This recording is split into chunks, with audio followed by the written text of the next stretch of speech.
Indonesia merupakan negara yang menganut sistem demokrasi, di mana rakyatnya memiliki peran penting dalam urusan negara. Atau demokrasi merupakan kekuasaan rakyat yang berbentuk pemerintah dengan semua kegiatan rakyat ikut mengambil bagian dalam pemerintahan. Nah, partisipasi politik merupakan andalan utama dari dinamika perubahan dan kebebasan dalam iklim demokrasi. Dalam hubungannya, tingkat partisipasi politik dengan demokrasi, partisipasi politik berpengaruh terhadap legitimasi masyarakat terhadap jalannya suatu pemerintahan.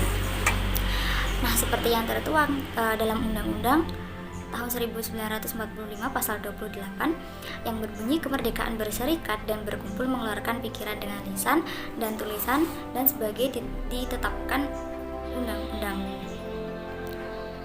Lain halnya pasal 1 angka 6 Undang-Undang Nomor 3 tahun 1999 tentang pemilihan umum atau yang sering disebut sebagai pemilu. Nah, selanjutnya dalam pasal 68 Undang-Undang Nomor 32 tahun 2004 tentang pemilihan daerah menyatakan warga negara Indonesia pada hari pemungutan suara pemilihan kepala daerah dan wakil kepala daerah sudah berumur 17 tahun atau sudah pernah menikah. Pemilihan umum atau yang sering disebut sebagai pemilu itu sudah menjadi fenomena yang mendunia gitu, baik negara maju maupun negara berkembang, baik yang sudah sempurna demokrasinya maupun yang masih menuju demokrasi yang sempurna. Lain hal lagi, nyatanya dalam setiap pelaksanaan pemilu, masyarakat yang tidak menggunakan hak pilihnya selalu ada dan cenderung meningkat setiap tahunnya. Nah, perilaku tersebut disebut sebagai golput. Nah, kata golput merupakan singkatan dari golongan putih. Makna dari kata golput adalah tidak memakai hak pilih dalam pemilu dengan berbagai faktor. Nah, dengan golput sendiri adalah mereka yang dengan sengaja tidak menggunakan hak suaranya dengan suatu maksud dan tujuan yang jelas menolak memberikan suara dalam pemilihan umum. Sesuai dengan prinsip kedaulatan rakyat, maka seluruh aspek penyelenggaraan pemilihan umum harus dikembalikan kepada rakyat.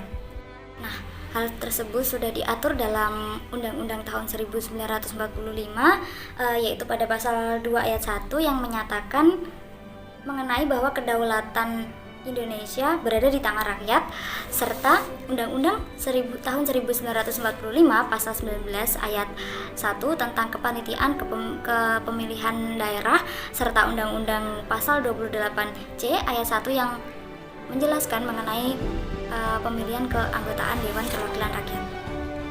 Nah, menurut salah satu ahli yaitu Arianto dalam penelitiannya, ada perilaku non-voting yang pertama yaitu menekankan pada karakteristik sosial dan psikologi pemilih serta karakteristik institusional dalam pemilu.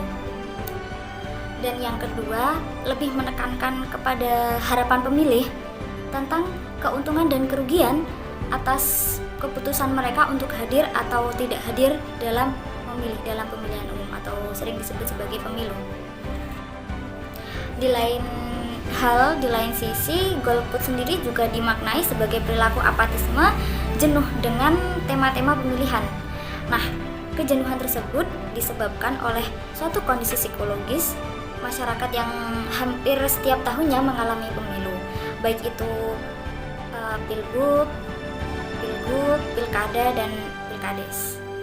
Nah, dari penjelasan ini terdapat beberapa faktor yang menyebabkan masyarakat untuk tidak menggunakan hak pilihnya secara sederhana dapat diklasifikasikan dalam dua kelompok besar, yaitu faktor internal dan faktor eksternal. Nah, yang dimaksud dari faktor internal sendiri itu dasar dari peserta pemilih untuk tidak menyuarakan hak pilihnya dalam pemilu yang berasal dari dirinya sendiri. Yang pertama yaitu ada faktor psikologis, yaitu pribadi yang tidak toleran, otoriter, dan acuh, perasaan tidak aman, perasaan khawatir dan sejenisnya yang cenderung cenderung sikap politiknya itu abstansi atau bersifat golput tadi. Nah, yang kedua yaitu mengenai faktor sosial ekonomi, di mana tingkat pendidikan yang tinggi menciptakan kemampuan lebih besar untuk mempelajari kehidupan politik tanpa rasa takut. Di samping seseorang yang mungkin mengetahui aspek birokrasi baik dari pendaftaran ataupun pada waktu pemilihan. Nah, para pemilih yang bekerja di sektor yang berkaitan langsung dengan kebijakan pemerintah itu cenderung lebih tinggi partisipasinya dalam pemilu dibandingkan dengan pemilih yang bekerja di sektor yang tidak berkaitan dengan kebijakan pemerintah. Dan dari faktor internal yaitu adalah faktor teknis. Faktor teknis yang dimaksud adanya kendala yang telah dialami oleh pemilih sehingga menghalanginya untuk menyuarakan hak pilihnya. Seperti pada hari dilaksanakan pencoblosan, pemilih sedang sakit, pemilih sedang berkegiatan lain, serta terkait hal lainnya yang bersifat menyangkut pribadi pemilih. Kondisi tersebut yang secara teknis menyebabkan pemilih tidak datang ke tempat pemungutan suara atau TPS guna menyuarakan hak pilihnya. Faktor teknis ini dalam pemahaman dapat diklarifikasikan ke dalam dua hal, yaitu teknis mutlak dan teknis yang bisa ditolerir. Teknis mutlak adalah kendala yang serta-merta membuat pemilih tidak bisa hadir ke TPS seperti sakit atau ada kegiatan lainnya. Yang bagian do, yaitu faktor pekerjaan. Faktor pekerjaan yang dimaksud adalah pekerjaan sehari-hari, terlebih pekerjaan yang tergolong informal, maka hanya mendapatkan penghasilan ketika mereka bekerja. Tidak bekerja tidak ada penghasilan seperti tukang ojek, buruh harian, grab, nelayan, petani. Kemudian terdapat beberapa pekerjaan masyarakat yang mengharuskan mereka untuk meninggalkan tempat tinggalnya, seperti pelaut dan penggali tambang atau TKI, TKI, TKA itu. Kondisi tersebut menyebabkan mereka harus tidak memilih dikarenakan faktor-faktor bekerja mereka jauh dari TPS. Kondisi seperti ini membuat mereka harus tidak memilih karena faktor lokasi yang mereka bekerja jauh dari TPS. Maka dalam pemahaman faktor pekerjaan cukup signifikan pada faktor internal membuat pemilih untuk tidak memilih. Yang bagian faktor internal, yang kedua adalah faktor eksternal. Faktor eksternal yang berasal dari luar yang menyebabkan seorang peserta pemilih tidak menggunakan hak suaranya dalam pemilu. Ada tiga yang masuk pada kategori ini menurut pemilih, yaitu aspek administratif, sosialisasi, dan politik. Bagian A, faktor administratif. Faktor administratif adalah faktor yang menyangkut mengenai aspek administratif yang menyebabkan peserta pemilih tidak bisa menyuarakan hak pilihnya. Antara lain, peserta pemilih tidak terdata sebagai pemilih, tidak mendapatkan kartu pemilihan, tidak memiliki identitas kependudukan atau KTP. Hal yang seperti ini membuat pemilih tidak dapat mengikuti pemilihan. Faktor berikut yang menjadi menghalangi dari aspek administratif adalah penjelasan kedua dari faktor eksternal ialah sosialisasi.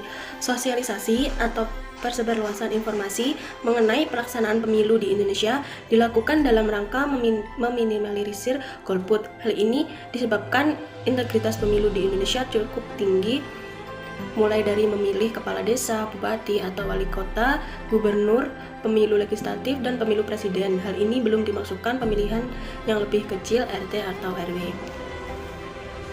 Kondisi lain yang didorong sosialisasi sangat penting dalam upaya meningkatkan partisipasi politik masyarakat adalah dalam setiap pemilu, terutama pemilu di era reformasi, selalu diikuti oleh sebagian peserta pemilu yang berbeda. Dan yang ketiga ada faktor politik. Faktor politik adalah alasan atau penyebab yang ditimbulkan oleh berbagai aspek politik masyarakat. Tidak mau memilih seperti ketidakkepercayaan dengan partai, tak punya pilihan dari kandidat yang tersedia, atau tak percaya bahwa pemilu atau pilkada akan membawa perubahan dan perbaikan untuk kedepannya. Dan yang terakhir adalah kesimpulan. Kesimpulan dari jurnal dari kelompok saya, yaitu golongan putih atau yang disingkat golput adalah istilah politik di Indonesia yang berawal dari gerakan protes dari para mahasiswa dan pemuda untuk memprotes pelaksanaan pemilu tahun 1971 yang merupakan pemilu pertama di era Orde Baru. Yang kedua, partisipasi politik masyarakat pada pemilihan umum juga sangat menentukan arah dan kemajuan suatu bangsa. Kesimpulan yang ketiga, dari pembahasan, angka masyarakat yang tidak memilih atau golput dari pemilu ke pemilu terus meningkat. Dari pembahasan tulisan ini, setidaknya ada 5 faktor yang membuat orang tidak memilih, mulai dengan faktor teknis dan pekerjaan merupakan faktor internal, serta faktor eksternal yang terdiri dari administratif, sosial, dan politik. Dan yang terakhir, penting sekali untuk dilakukan saat ini adalah mencari pola strategi yang ideal dalam rangka pendidikan politik kepada masyarakat, bagaimana memilih anggota legislatif yang ideal dan tentunya strategis. Tidak hanya dilakukan saat menjelang pemilu, tetapi sudah harus dilakukan secara reguler jauh sebelum pelaksanaan pemilu. Sekian penjelasan dari saya dan kelompok. Bila ada kurang lebihnya, kami mohon maaf. Wabillahi wa taufiq wal hidayah. Wassalamualaikum warahmatullahi wabarakatuh.